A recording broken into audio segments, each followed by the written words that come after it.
Assalamualaikum warahmatullahi wabarakatuh. Nahmadu wa nusalli wa nusallimu ala rasulihil karim, amma ba'd.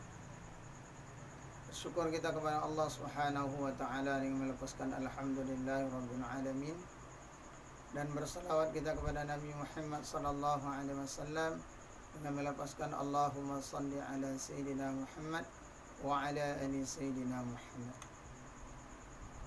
Hadirin dimanapun anda berada, kita lanjutkan kajian kita sambungan yang kemarin. Malam ini kita akan melanjutkan tentang pentingnya makan sahur. Berdasarkan riwayat dari Ani bin Umar radhiyallahu anhuma, bismillahirrahmanirrahim. Ani bin Umar radhiyallahu anhuma qala Rasulullah sallallahu alaihi wasallam, innallaha wa malaikatahu yusalluna 'alal mutasahhirin.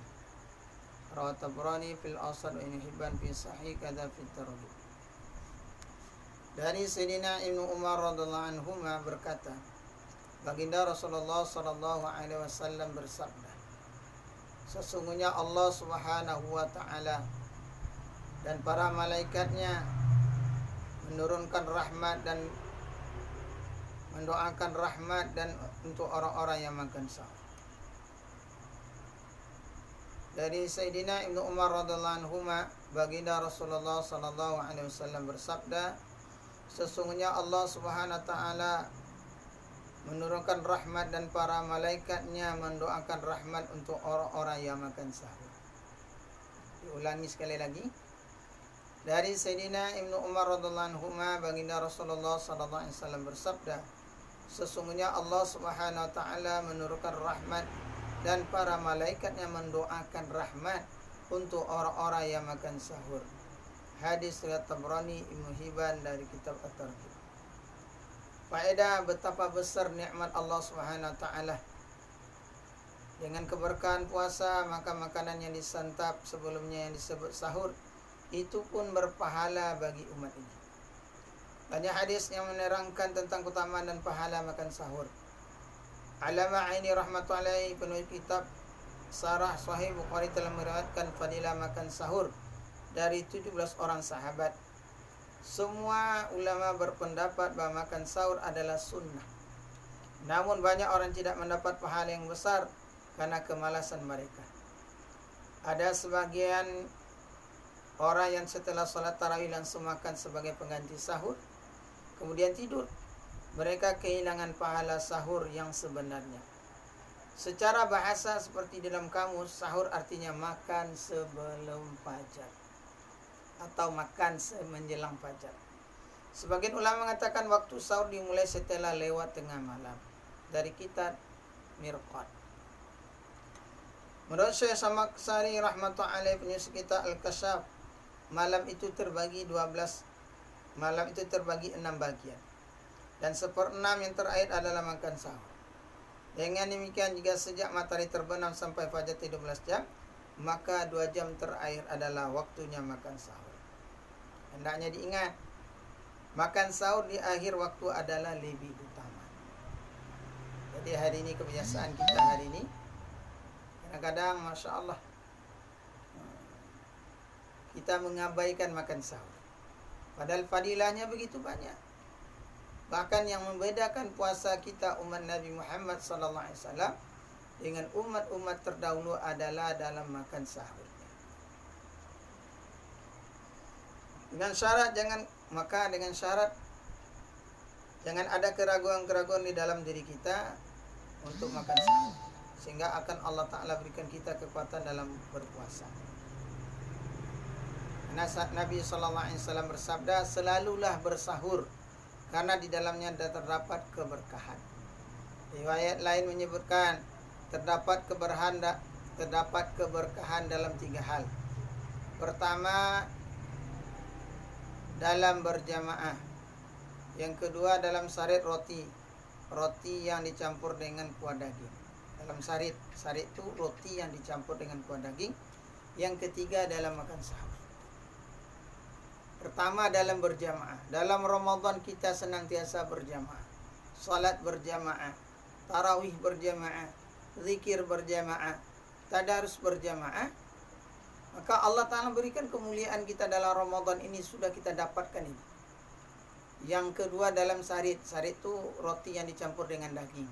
Kalau ini jarang di kita. Paling roti canai. Kalau ini jarang kita buat di Indonesia. Yang ketiga adalah makan sahur. 2 dari 3 perkara ini sudah kita dapat dalam bulan Ramadan. Sayyidina Abdullah bin Hair radhiyallahu anhu meriwayatkan, seorang sahabat radhiyallahu anhu berkata, suatu ketika aku berkunjung kepada baginda Nabi sallallahu alaihi wasallam. Waktu itu beliau sedang makan sahur. Lalu beliau bersabda, inilah perkara yang penuh berkah yang telah dikaruniakan Allah SWT kepadamu. Jangan sekali-kali kamu tinggalkan. Dalam beberapa riwayat yang lain, baginda Rasulullah SAW sering menganjurkan agar kita selalu bersahur, sehingga beliau bersabda, apabila tidak ada makanan, bersahurlah meskipun hanya dengan sebiji kurma atau seteguk air. Oleh karena itu, orang yang berpuasa hendaknya bersungguh-sungguh dalam meraih keutamaan dan pahala sahur untuk kenyamanan dan manfaat dirinya sendiri, serta untuk mendapatkan pahala dengan mudah dan menyenangkan. Maka untuk itu kita jaga. Pada terman berikutnya kita akan bahas fadilah makan sahur. Maka mudah-mudahan dengan Ramadan datang kepada kita, menjadikan setiap amal-amal dalam ibadah itu, setiap amal-amal ini akan menghasilkan pahala yang begitu besar. Walaupun secara zahiriyatnya kita makan sahur untuk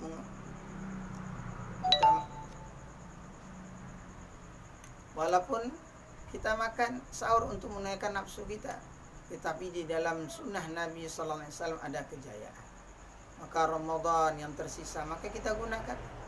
Kalau kita terlewat hari-hari yang lewat dari tidak makan sahur, maka kita berazam dalam diri kita sisa-sisa Ramadan, maka kita usaha bagaimana mendapatkan fadilah sahur. Ini kemuliaan yang Allah Ta'ala berikan kepada umat Nabi Muhammad SAW yang tidak diberikan kemuliaan kepada umat-umat yang lain.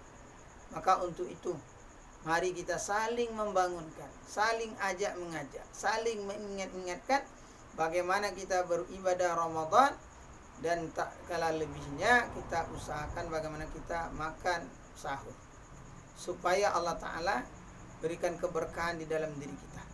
Bahkan dalam makan sahur, waktu sahur itu adalah waktu diijabahnya doa.